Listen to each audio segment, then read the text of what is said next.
복지재정 한계와 민간자원 활용 방안이라는 주제로 사단법인 후바카 한국지역발전센터의 이창근 원장님께서 발표해 주시겠습니다.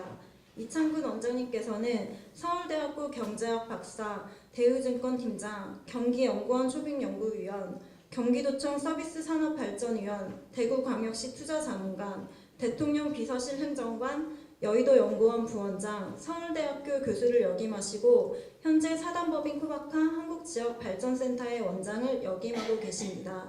모두들 큰 박수로 맞이해 주시면 감사하겠습니다.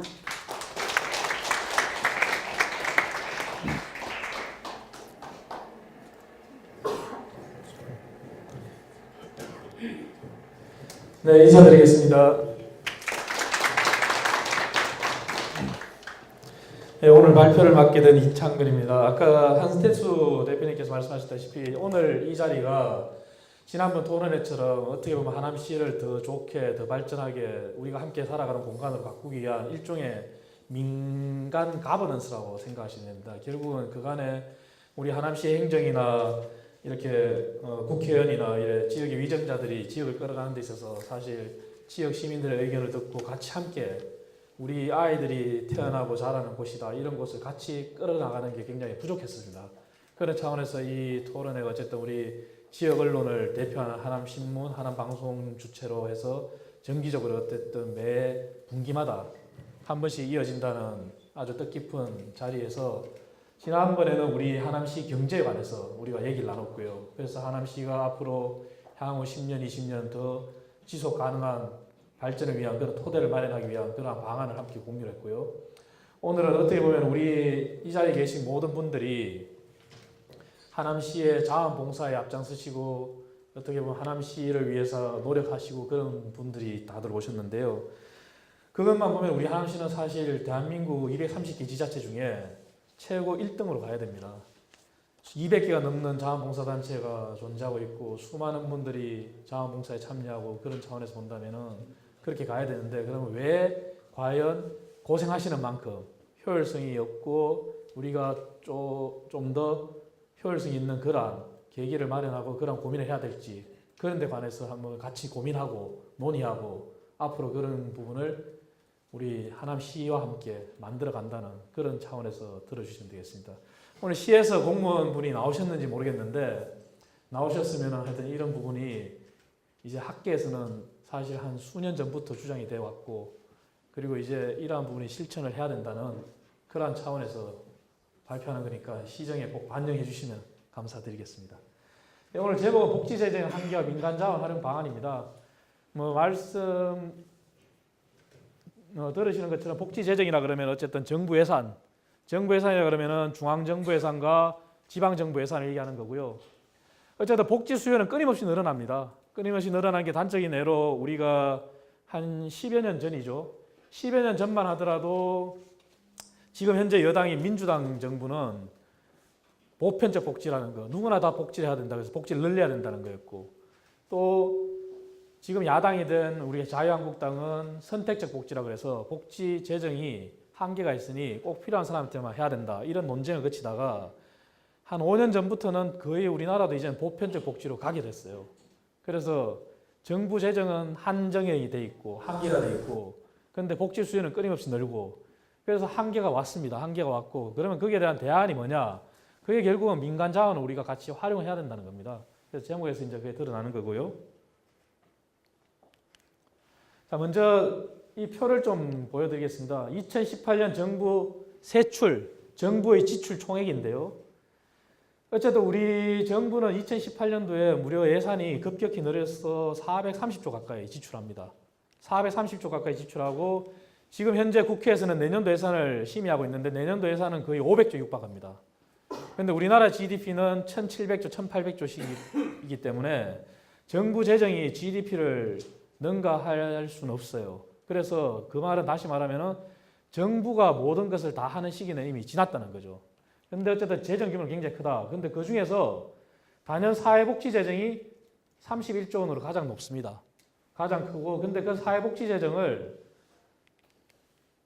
기능별로 좀 분류를 해봤어요. 분류를 해봤더니 사회복지 재정 중에 연금이 차지하는 비율이 굉장히 크고요. 여러분들이 실제 이렇게 자원봉사하시는 영역이라고 할 수 있는 취약계층 지원이나 아니면 뭐 노인 청소년 쪽 이런 쪽 예산은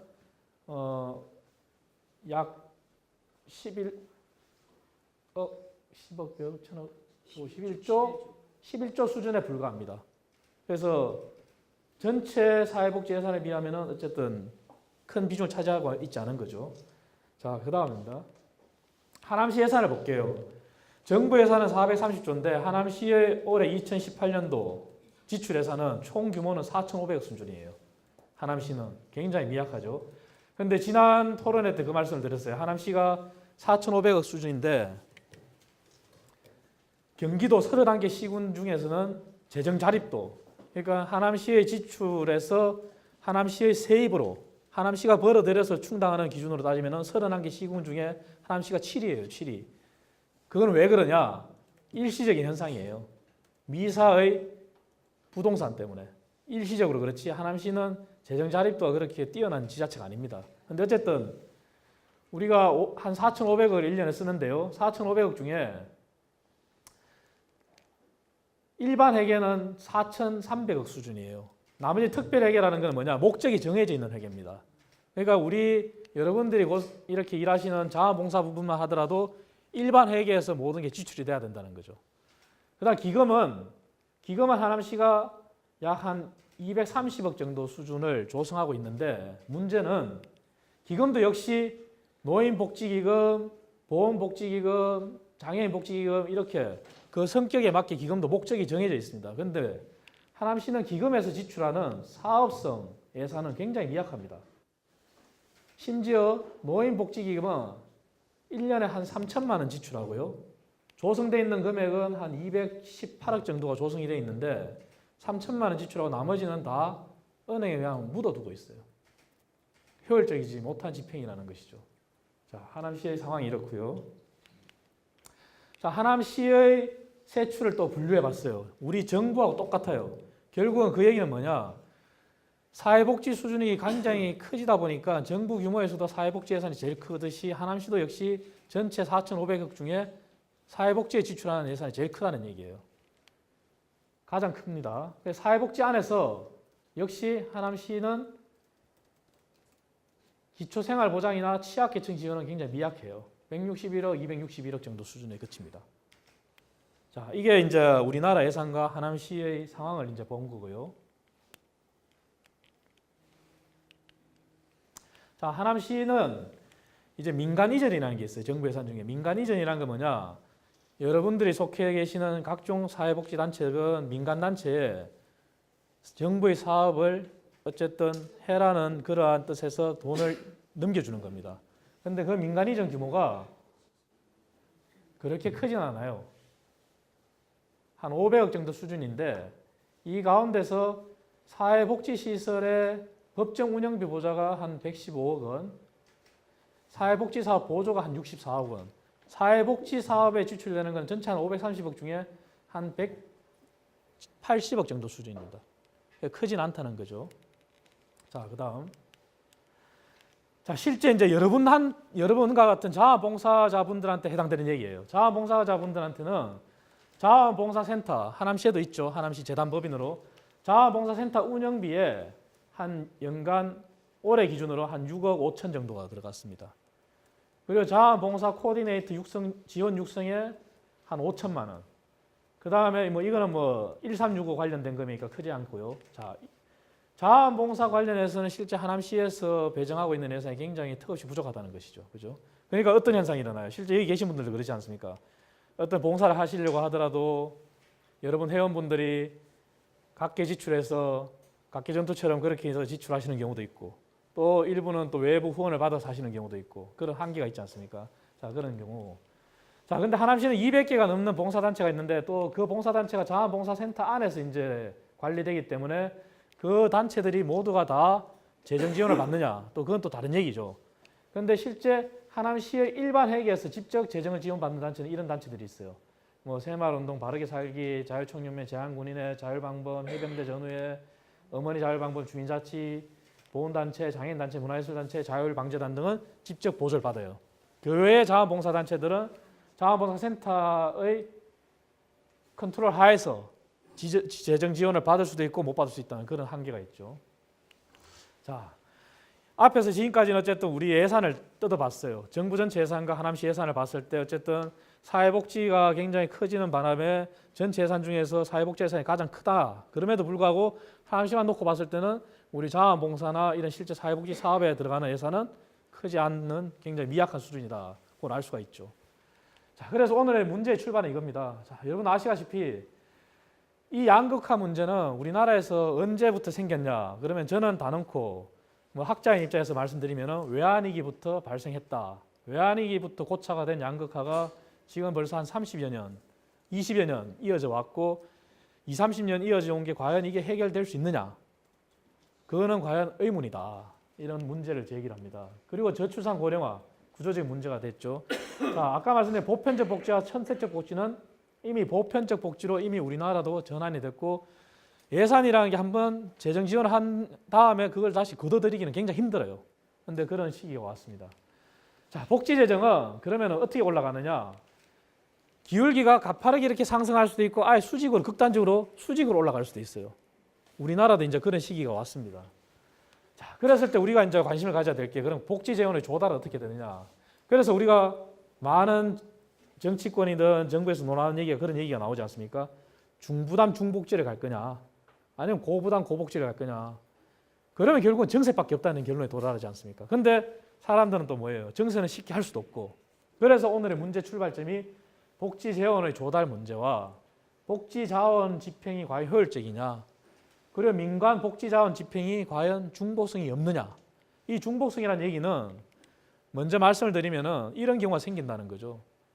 자, 수많은 복지를 필요로 하는 수혜자가 있는데 그 수혜자가 개인이든 단체건 예를 들어 단체라고 할 경우에 그 단체의 장이 우리 일반 기업에 영업하듯이 영업을 잘하면은 중복성의 수혜를 끊임없이 가져갈 수도 있다는 거죠. 정부에서 받죠.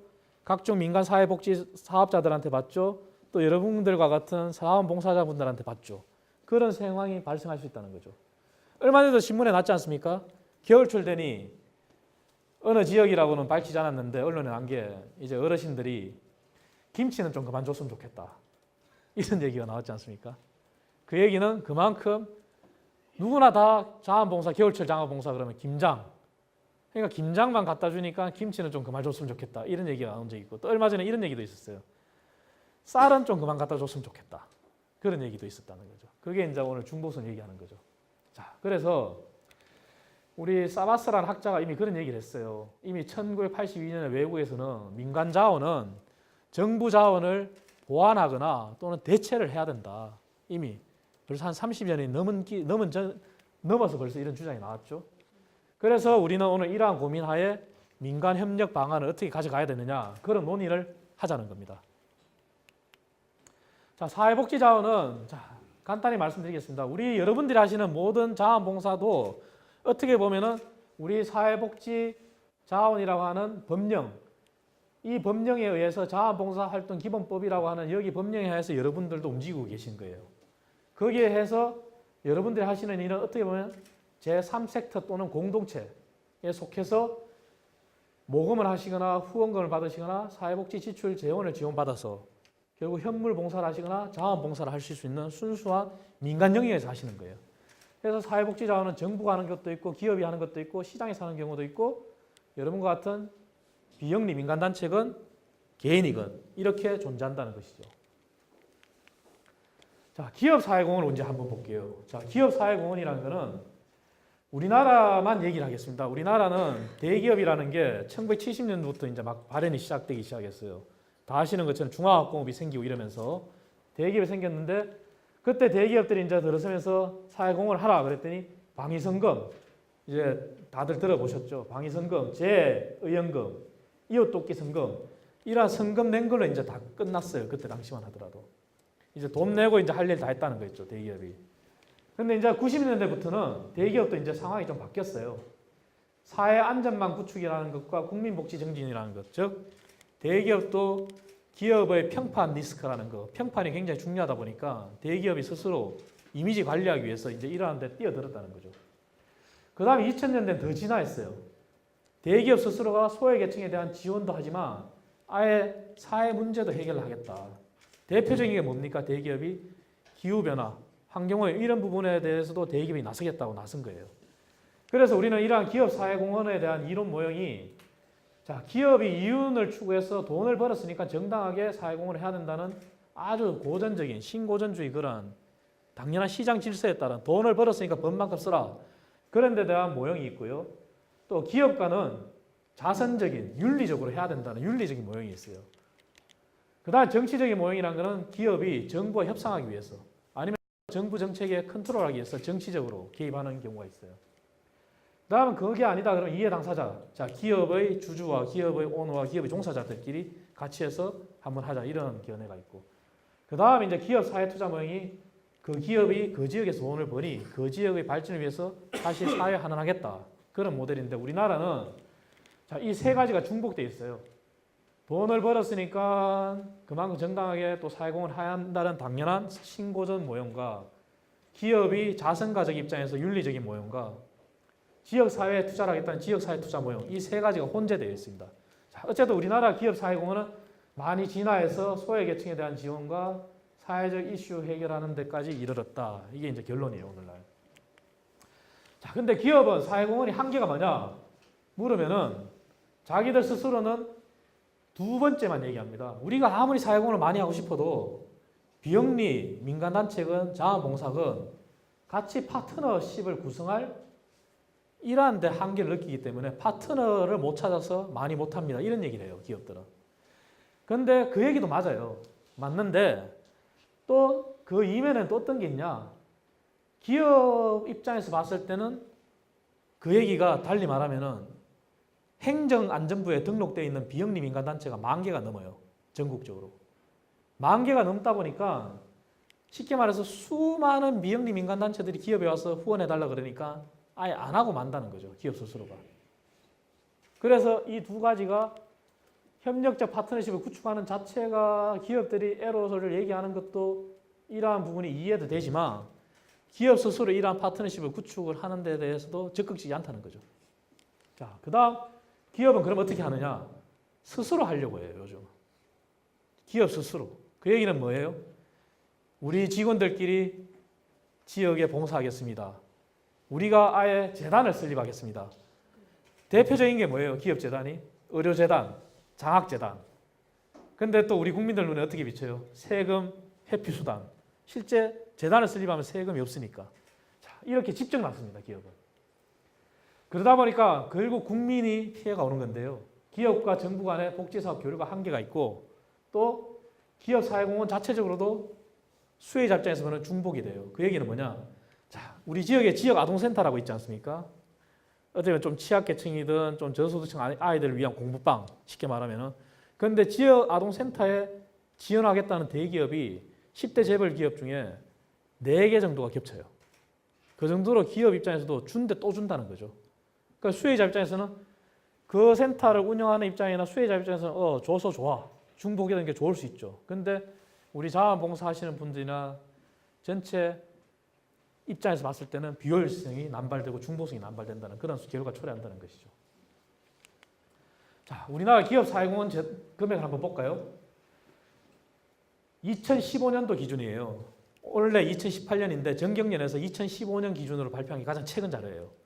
자, 기업이 정경련에 소속되어 있는 기업이 수도 많은데 이 조사에 응한 기업이 255개밖에 안 됩니다. 근데 255개 기업이 응했는데 255개 기업이 2015년도에 사회공헌을 했다는 금액이 2조 9천억입니다. 아까 정부 재정이 어땠습니까? 정부 재정 따지면 엄청났죠. 그죠? 자, 기업 재단은 62개 재단이 있어요. 2015년도에 기업 재단에서 집행한 사회공헌 예산이 3조 4천억이에요. 엄청나죠. 그죠? 근데 이 중에서 기업은 취약계층 지원에 거의 1조를 써요. 기업재단은 의료보건에 3조를 써요. 이 얘기는 뭐예요? 대표적으로 우리 하남에서 가장 가까운 저기 아산병원, 이 기업재단에서 운영하는 거예요. 아산병원은 기업이 아니에요. 재단이에요. 재단 성격을 띠기 때문에 세제 혜택을 다 받아요. 그러한 또 삼성의료재단, 그렇기 때문에 의료 쪽이 가장 많고 기업재단이 나머지는 인색한 거죠. 취약계층은 불과 745억. 그죠? 근데 아까 우리 하남시만 보더라도 얼마였어요? 하남시 전체 예산이 4,500억인데. 그죠? 근데 사회복지 쪽의 예산은 불과 뭐 100몇십억 수준이죠. 그죠? 근데 기업은 이 정도로 엄하고 정부 전체 사회복지 예산이 31조였는데 31조 중에 연금이 대부분 차지하고 나머지 취약계층 이런 거 따지면 1조 남짓 이런 수준이었죠. 근데 기업 깡그리 모아서 사회 공헌했는 거 봤더니 정부 예산의 취약계층 예산을 넘어서는 거예요. 그죠? 이 정도로 얘기하면 이미 예산 구조에서는 정부를 능가한 거라고 우리가 볼 수 있겠죠. 이미.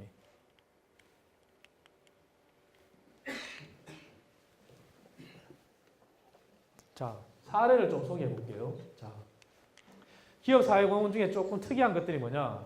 자, 공기업인 강원랜드가 있어요. 강원랜드.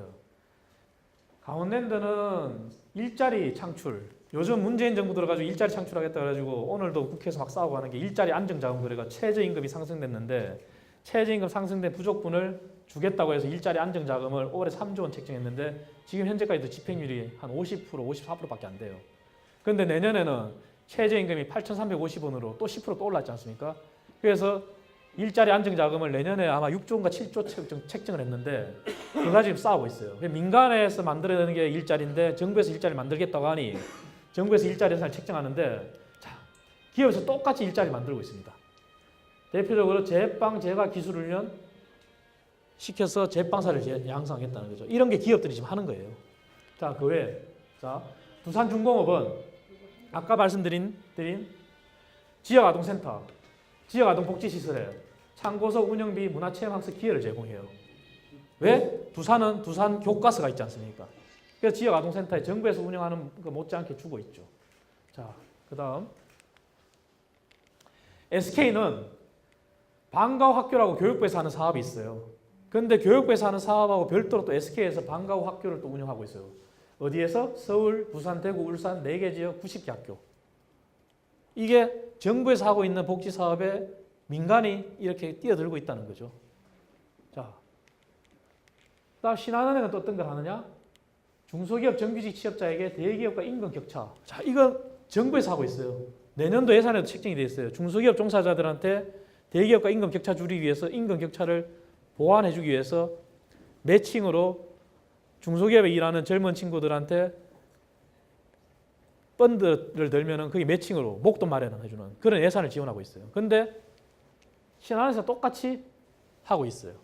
자, 이 정도 몇 가지 사례를 드렸지만 이미 아까 말씀드린 정부의 복지 사업에 민간이 이렇게 뛰어들고 있고 아까 금액적으로 보셨지만 민간이 정부에서 하는 일을 다 감당하고 있는 그런 상황까지 온 거죠. 자, 그다음 또 특이한 케이스 이런 게 있습니다. 자,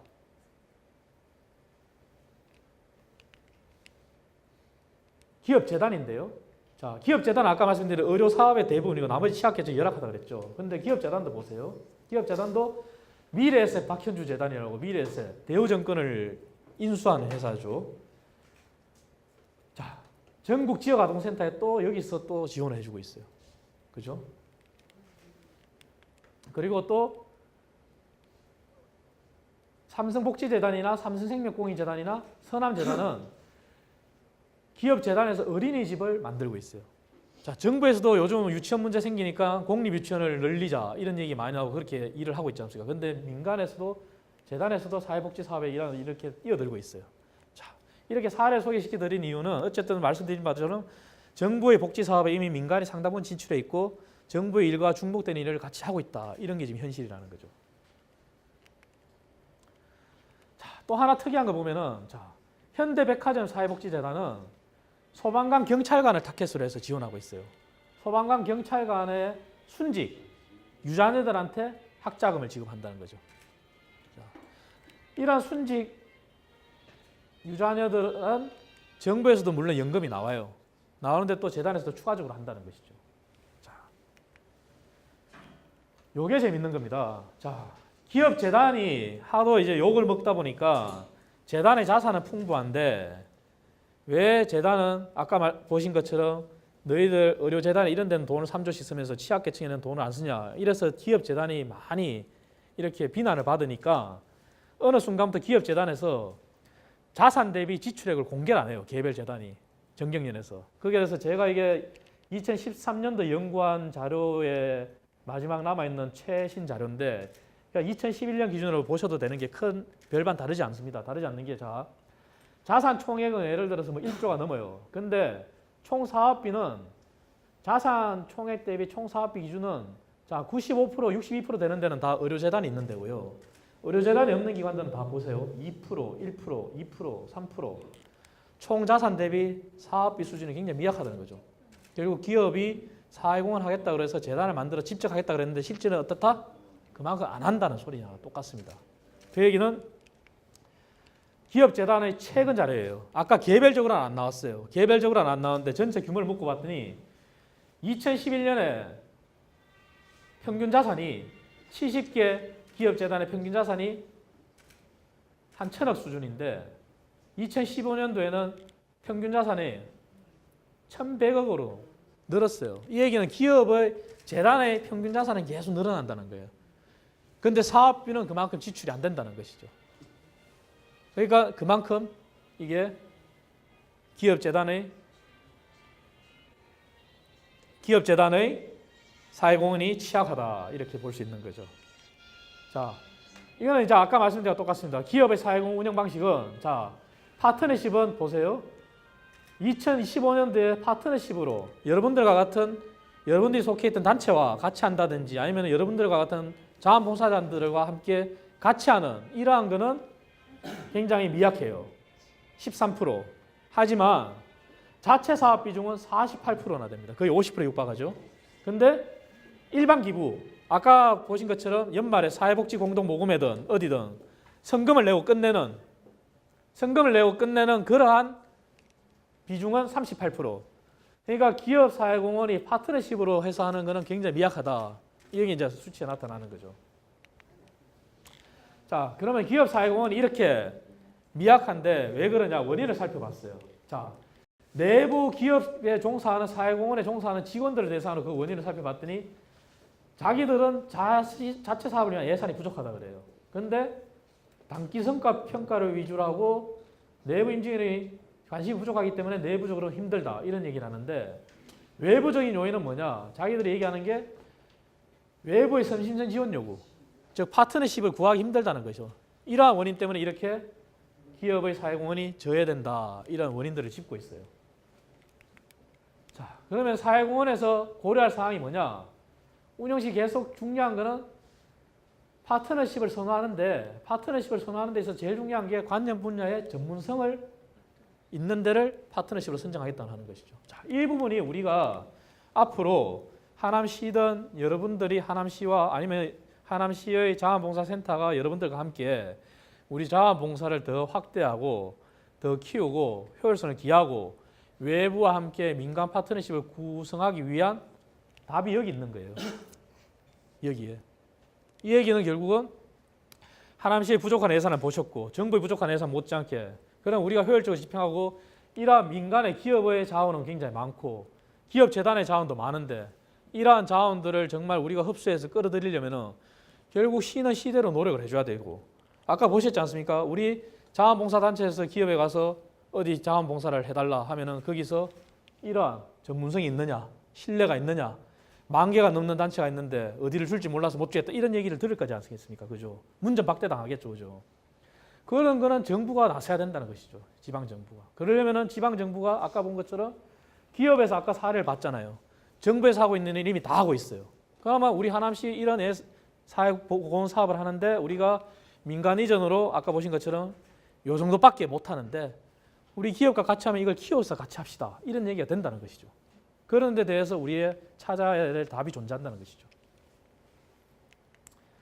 자, 그래서 민간 파트너십이라는 것은 결국은 이론적으로 얘기하면 방금 말씀드린 것처럼 사회복지 네트워크를 구축하자는 겁니다. 공급 측면에 초점을 맞춰서 민과 관이 정부, 공공부문과 사부문, 기업 부분과 여러분들 같은 민간 비영리 부분들이 함께 네트워크를 구축해서 파트너십으로 함께 복지 서비스를 제공해서 파이도 키우고 더 많은 사람들한테 혜택이 가고 예산의 중복 낭비도 방지하고 함께 참여하자는 게 민간 파트너십이에요. 여기에 우리가 앞으로 나아갈 길이 있는 겁니다. 그런데 우리나라 어떻게 되느냐? 보편적 복지는 주장하면서 단순한 반민반관이 뭐예요? 기업이 기부하고 말듯이 여러분들과 같은 단체, 사회복지단체에 정부는 민간 이전을 해서 돈을 줬으니까 그걸로 끝인 거예요. 우리 쉽게 말하면은 재단법인 하남시 자원봉사센터에 7억이라는 돈을 줬으니 자원봉사센터에서 하시오 하고 하남시는 뭐예요? 맨날 성과 위주로. 왜? 행정안전부에 지방 230개 지방자치단체 평가해서 잘 받아야 되니까. 그러니까 맨날 하는 게 뭐예요? 양쪽으로 숫자로 늘리고 질보다는 몇 번 했냐, 쓰레기 줍기, 인원 몇 명 동원했냐 이런 쪽으로 가잖아요. 그래서 이런 데 대해서 우리가 답을 찾아야 된다는 것이죠. 그래서 제가 한번 뽑아봤어요. 중앙정부에서는 그럼 과연 민간 협업을 할 수 있는 사업이 어떤 것들이냐. 아까 기업의 사업들도 봤고 복지부의 사업들도 다 봤을 때 자, 지역아동센터 관련 사업들, 긴급복지 사업들, 아동복지시설, 장애인복지시설, 노인복지시설 같은 이러한 복지시설에 대한 현물 지원, 시설 보강 사업들, 어린이집 문제, 저소득층 취약계층에 대한 지원, 방과후 학교, 사회적 일자리. 자, 이 중에서 여러분들 하시고 계신 일도 상당히 많죠, 그죠? 이런 부분들이 다 민간 협업을 같이 갈 수 있는 부분들이라는 거죠. 이미 기업에서 하고 있으니까. 자, 우리 하남시 사업 볼까요? 자, 우리 하남시 사업은 복지 사업이 딱 두 개 과에서 존재해요. 복지정책과 사회복지과. 자, 복지정책과에서 자 보면은 자 다른 거보다도 자 푸드뱅크 운영을 민간 이전했어요. 근데 이것도 예산이 얼마밖에 안 돼요? 2억 정도. 그 다음에 취약계층 지원이 얼마? 1억 한 5천 정도. 그 다음 밑에 보면은 지역아동센터는 얼마? 10억.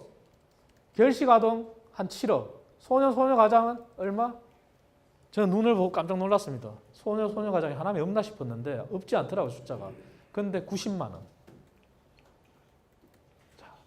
자, 이러한 하남시의 예산들도 우리가 사업들도 결국은 민간 협업을 통해서 키우고 하남시의 사각지대를 없앨 수 있다는 얘기죠. 그게 우리가 가야 될 길이라는 것이죠. 자, 사업은 이렇게 한번 뽑아봤고요.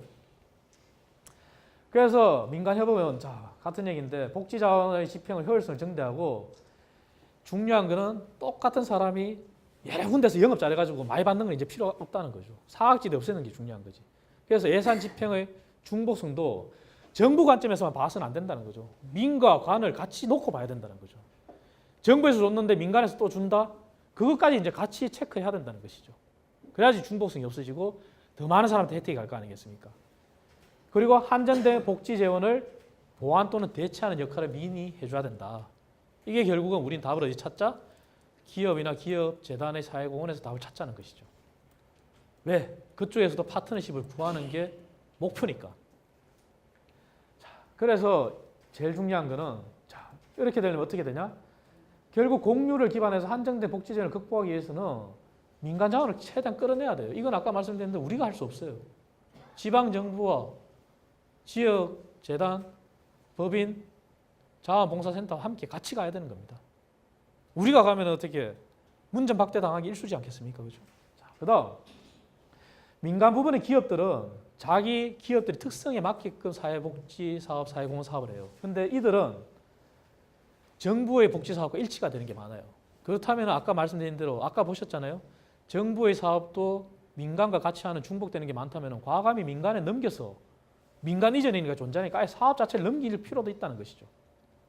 그래서 여러분들과 같은 코디네이터들이 자원봉사 코디네이터들이 같이 움직이면 효율성을 더 기할 수 있다는 것이죠. 자, 그다음 중요한 거는 기업의 재단의 복지사업 시행 방식은 이들은 어떻게 하느냐. 똑같은 사업을 매년 정기적으로 하는데 차츰차츰 대상 수를 늘리든지 지역을 늘려나갑니다. 그래서 이들 사업은 단기 일회성에 그치질 않아요. 단기 일회성에 그칠 사업도 있어요. 예를 들어서 어린이집 건설 같은 경우. 그거는 그 지역에 하나 건설해주면 말아요. 그런데 장기 지속적으로 끝까지 계속 해야 될 사업은 소녀 가장 지원 같은 경우. 그 동일한 아이가 성장해서 클 때까지 그런 것들은 지속적으로 반복돼야 되는 그런 지원도 존재한다는 거죠. 그러한 기업의 장점은 우리가 정부가 받아들여서 같이 민간으로 가야 된다는 것이죠. 자, 그다음 지정기탁과 같은 사업은 이제 더 이상 하지 말자. 지정기탁을 하면은 우리 자원봉사자들이 있을 이유가 없어요. 이거는 기업도 지향을 해야 되고 우리 정부도 지향을 해야 돼요. 그래서 민간협업에서는 지정기탁보다는 같이 사업을 하는 사업을 직접 실행하는 방향으로 가야 됩니다. 파트너십을 구성해서 그런 방향으로 가자 하는 거. 그다음 가장 중요한 게 이거는 제가 언제든지 중앙정부에도 끊임없이 주장하는 부분인데 지금 이게 마련돼 있잖아요. 이게 개인정보보호법이랑 말도 안 되는 얘기 때문에 그 얘기는 뭐냐? 제가 중앙정부에도 예전에 용역을 하면서 발표하면 이런 얘기를 했어요. 수혜자가 예를 들어서 10명이 있다. 그럼 수혜자의 개인정보 보호를 공개하라는 게 아니라 수혜자를 그냥 넘버링을 1, 2, 3, 4, 5를 매기듯이 그 수혜자가 누구로부터 언제 육하원 측에서 어느 때 누구로부터 기업으로부터 아니면 정부로부터 어떤 지원을 받았는지를 사회 공헌을 하려는 사람이나 자원봉사를 하려는 사람이 볼 수 있게 하자. 그러면은 그 사람이 봤을 때 아, 이 친구는 어디서 많이 받았으니까 얘는 그만 가야 되겠다. 얘는 적게 받아서 이쪽에 가야 되겠다. 이 시스템 충분히 마련할 수 있어요. 자, 이거 안 되면 우리 하나씩부터 마련해 보자는 것이죠. 그러면은 할머니가 언론에 대고 인터뷰하시면서 김치 좀 그만 줬으면 좋겠다. 이런 얘기가 안 나온다는 것이죠. 그 중에는 그 김장김치도 지원 못 받는 할머니도 존재하실 거거든요. 우리 하남에도. 그런 것이라는 거죠. 근데 그러한 분을 찾아 나서려 그러면 그건 또 다른 행정비용이 들어요. 근데 이러한 IT 강국이라는 대한민국에서 이 핸드폰, 스마트폰 다 가지고 계시는 이런데 그러한 프로그램 개발해서 정부 보호를 하는 선에서 공개를 한다면 그러한 행정비용도 줄이고 자원봉사를 하려는 사람 입장에서도 손쉽게 찾아서 자원봉사 해나갈 수 있지 않습니까? 그러한 노력을 하자는 것이죠. 자, 그래서 제가 이런 그림을 한번 그려봤습니다.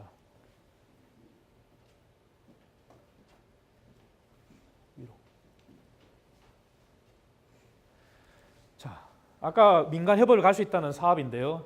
자, 지역 아동센터가 어떻게 돼 있냐면은 자, 이쪽에 사선으로만 돼 있는 이쪽은 오로지 정부 지원만 받는 지역 아동센터예요. 이렇게 사선이 대각선으로 겹쳐져 있는 이 지역 아동센터는 정부의 지원도 받고 민간의 지원도 받는 센터예요. 자, 이들은 어떻게 노력하느냐에 따라서 엄청나게 많이 받습니다. 자, 이게 결국은 우리가 민간 협업을 해서 이러한 불균형을 해소해야 되는 현행 상황을 얘기해 주는 것입니다. 자, 두 번째 긴급복지 사업과 사회복지 지원에 대한 현물 지원 시설 보강도 마찬가지예요. 자, 이것도 마찬가지로 자, 1번 부분은 정부와 영역만 지원받는 단체예요. 2번은 교집합이죠. 정부도 받고 민간도 받고 3번은 민간만 받는 단체예요. 자, 마지막 4번은 정부나 민간은 어느 곳에서도 못 받는 사각지대입니다. 그래서 이들이 어떤 상황이 있었습니까? 송파 세모녀 사건이 이런 4번에 해당되는 사건이에요. 개인적으로도 그렇고 단체도 그렇고 심지어 제주도의 어느 단체는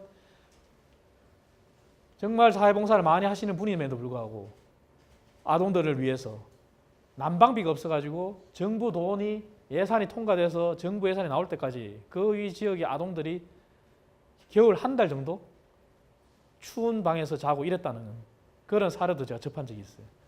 이러한 것들이 없어져야 된다는 거죠. 사각지대가. 자, 또 어린이집.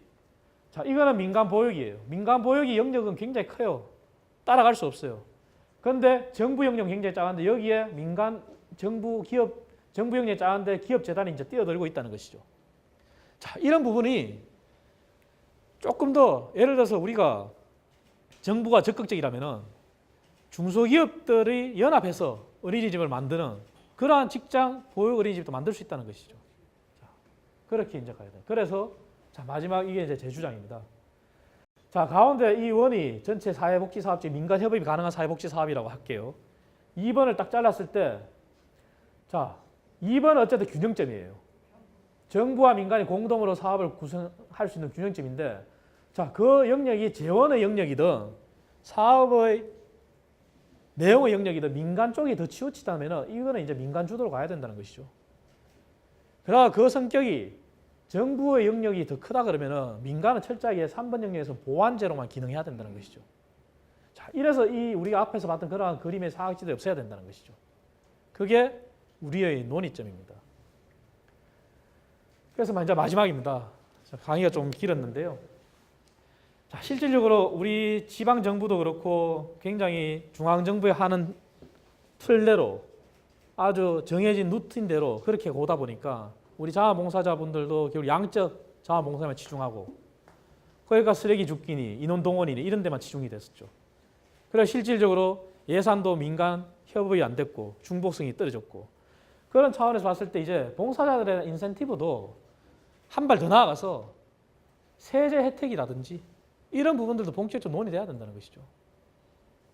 자, 외국은요, 우리나라 금융기관은 다른 얘기인데 VIP 마케팅을 해요. 우리 윤희사님도 계시지만 금융기관들이 자산이 많거나 거래 실직이 많은 고객들한테 VIP 라운지 이용해주고 수수료 감면해줘요. 외국은 안 그렇습니다. 역으로 저소득층한테 이체 수수료를 면제해줘요. 있는 사람한테 오히려 수수료를 징구하고. 자, 그것처럼 근데 우리 세제 혜택은 정부에서 저소득층한테 세금을 감면해주는 그런 제도는 존재해요. 하지만 이제 자원봉사자들이 민간협업이라는 큰 틀을 앞두고 민간 자원을 끌어들여서 이걸 키우려면은 더 많은 사람들이 참여하고 가려면은 이제 우리 자원봉사자들한테 실질적인 하남시 안에서의 세제 혜택이랑 뭐라도 있어야 된다는 것이죠. 그게 이제 지방정부 논의해야 될 출발점이라고 보고요. 정부평가 족쇄를 탈피하자는 거죠. 아까 계속 말씀드린 대로. 자, 그래서 이제 장기지속적이고 안정적인 퀄리티가 높은 자원봉사로 가야 된다는 것이죠. 기업이 하는 것처럼. 그래야지만 우리가 기업한테 갔을 때 떳떳하게 기업이 하남시에 있는 자원봉사단체들, 하남시에 있는 비영리 민간단체들은 오케이, 자격이 됩니다. 이런 얘기를 들을 거지 않겠습니까? 그게 우리 스스로 역량을 키우는 겁니다. 자, 그 다음 지역 언론이라는 게 우리가 활용을 해야 돼요. 그래서 이제 이 아까 처음 서울대 강의하면서 제가 가버넌스를 말씀드렸는데 지방정부 하남시도 이제 하남시 전체 경제 규모를 끌어가기는 역부족이에요. 그러면은 지역 언론 중심이 돼서 이러한 민간 협업이라는 부분을 같이 지방정부가 머리를 맞대야 된다는 거죠. 지역 언론을 함께. 그래서 지역 언론의 힘을 빌어야 되는 것이고 때로는. 자, 그다음 지역 언론이 또 좋은 게 뭡니까? 자, 민간협업 그랬는데 신세계가 과연 우리 지역에 자원봉사하는 게 뭐가 있습니까, 여러분? 저는 없다고 주장합니다. 일시적으로 성금은 낼 수 있겠죠. 아까 우리 기업사회공헌의 모델 보셨죠? 일시적으로 조금 해소할 수 있겠죠. 그건 장기지속적인 안정적인 그런 사회공헌을 같이 하는 게 있습니까, 여러분? 없지 않습니까? 그런데 또 우리는 더군다나 신세계라는 커다란 성장 동력을 또 우리 스스로 내쫓았어요. 그런데 김포가 순식간에 그 틈을 타고 첨단 물류센터 유치하겠다고 해서 땅까지 제공하겠다고 나섰어요. 김포로 갈 가능성이 굉장히 큽니다. 자, 이게 지방정부가 지금 이렇게 역행하고 있는 게 말이 되냐 이거죠. 민간 자원봉사도 끌어대야 될 상황에 이런 부분에서 이제 지역 언론의 역할이 중요하다는 것이죠. 자, 그다음 이런 얘기가 또 나옵니다. 요즘 하남시도 지역 화폐를 하겠다 그러는데 아까 지방 재정 보셨죠? 4,500억 수준에 우리 취약계층이 한 100억 정도 남짓 가는데 지역 화폐단을 만들겠다 그러는데 지역 화폐는 쉽게 말하면 여러분 온누리 상품권이라 생각하시면 돼요. 하남시 전체 온누리 상품권이라 생각하시면 돼요. 그게 상품권 형태로 종이로 발급이 될 수도 있고 카드 형태로 발급될 수도 있어요. 자, 그거보다는 우리가 오늘 민간 자원을 끌어들여서 민간 협업을 하자고 우리가 자원봉사를 키우자고 얘기했어요. 복지 재원의 부족을 채우자. 복지의 부족한 재원을 채우자고. 자, 그러면은 지역화폐 하남시 재정 규모에서 지역화폐 발행할 수 있는 규모가 얼마겠어요? 많이 해봐야 100억일 겁니다. 복지에 취약계층이 지원하는 게 110억인데 지역화폐에 100억 이상을 할 수 있겠습니까? 또 다른 상품권을 만드는 건데 그걸 왜 하냐 이거죠. 그걸 한다고 해서 과연 지역 경제가 살아나느냐? 그거는 또 다른 얘기라는 거죠. 그럴 바에는 저는 지역 카드를 주장합니다. 자, 지역 언론이 중심이 돼서 여러분들과 같은 자원봉사자들이 자원봉사하기 위한 그러한 재원을 마련하기 위해서 신용카드사와 아니면 우리 신협도 있고 하남시 23만 주민 전체를 대상으로 발급하는 거예요. 예를 들어 가칭 하남 지역 사랑 카드. 그 카드 소비 금액의 일정 부분이 우리 아까 기금 보셨죠? 노인 기금이 있으면 뭐합니까? 200억 전체 기금 모아놓고 다 재우는데 그런 게 금융기관으로부터 역으로 리턴을 받으면은 그게 하남시의 복지 재원으로 마련될 수 있는 거고 그게 또 매칭으로 조성을 한다면 기업의 재원을 끌어들이는 거 아니겠습니까? 단층이로 CJ 도너스 캠프라는 게 있어요. CJ 도너스 캠프는 전국의 지역 아동센터를 지원하는 특화된 단체예요. 물론 CJ 이재현 회장이 만든 재단입니다. 재단인데 제가 CJ 도너스 캠프에 10만 원 내죠. 그럼 CJ 이재현 회장이 CJ의 수익에서 10만 원을 매칭해서 냅니다. 그럼 20만 원이 모아지는 거예요. 그래서 일반 불특정 다수 소액 기부자들을 끌어들이는 거예요. 사회복지 공동모금이 아시죠? 사랑의 열매 연말에. 사랑의 열매는 연말에 기업들이 대기업이 삼성 얼마 냈냐가 제일 기준이에요. 삼성이 1,000억 냈으면 그 다음부터 나라비가 딱 씁니다. 줄이. 2위 재벌은 800억, 700억, 600억, 300억, 400억. 실제 자료를 보세요. 제 말이 거짓말인지 실제 그렇습니다. 그런데 CJ 도너스 캠프는 그게 아니라 불특정 다수들 10만 원짜리가 더 중요하다는 거죠. 3만 원짜리가 더 중요하다는 거죠. 만 원짜리가 더 중요하다는 거죠. 그게 바로 이 모델이에요. 자, 지역화폐를 왜 만드냐 이거죠. 그 돈은 차라리 우리 자원봉사자들이 자원봉사 더 할 수 있게끔 차라리 하남시 재단법인 자원봉사센터에 7억 줄 걸 70억 주는 게 낫다는 거죠. 차라리. 그리고 그걸 무기로 해서 기업의 민간 자원을 끌어들이는 협상력으로 이용하든지 그렇게 써야 돼요. 그러니까 지역 카드라는 게 오히려 우리가 더 대안이 될 수 있다는 거죠. 자원봉사를 위해서. 자, 신세계는 아까 말씀드린 우리가 다 쫓았습니다. 자, 그래서 오늘 결론은 장시간 이어졌는데 어쨌든 우리는 복지 재원이라는 부분은 이미 대한민국도 굉장히 커졌어요. 커졌고 이미 중복지 시기로 갔고 중복지에서 이제 고복지로 넘어가는 시기입니다. 정세를 안 하고는 해결될 수 없는 시기가 올 수도 있어요. 그러니까 하남시도 이제 대응을 하지 않는다면 복지의 사각지대는 생길 수밖에 없고 여러분들과 같은 자원봉사자분들이 고생은 고생대로 하고 효율성은 떨어지고 재원의 중복성은 중복성대로 또 효율성은 효율성대로 또 사각지대는 사각지대로 그러한 위험에 처할 수 있는 것이죠. 그래서 우리가 지금부터라도 이제 이런 논의를 시작해야 됩니다. 시작해야 되고 더 효율적으로 민간 자원을 정부 복지 재원의 대체제나 보완제가 되기 위해서는 이러한 논의를 통해서 우리가 내년도라도 아니면 지방 정부와 지역 언론이 함께 해서 지역에 이미 신세계라는 대기업은 존재해요. 그죠? 아니 신세계라는 대기업이 존재하지 않더라도 이제 하남시가 어떻게 하냐에 따라 또 성장 동력이 들어와요. 아니면 그게 아니더라도 하남시 여러분이 특색 있게 하는 자원봉사하고 똑같이 자원봉사를 거라 사회공헌을 하는 기업을 찾아내면 되는 거예요. 그러니까 아까 보셨던 데 기업은 파트너십을 못 구해서 못한다는 내부 고백이 있었지 않습니까? 그래서 우리가 같이 가자는 것이죠. 네. 이것으로 강의를 마치겠습니다. 네. 감사합니다.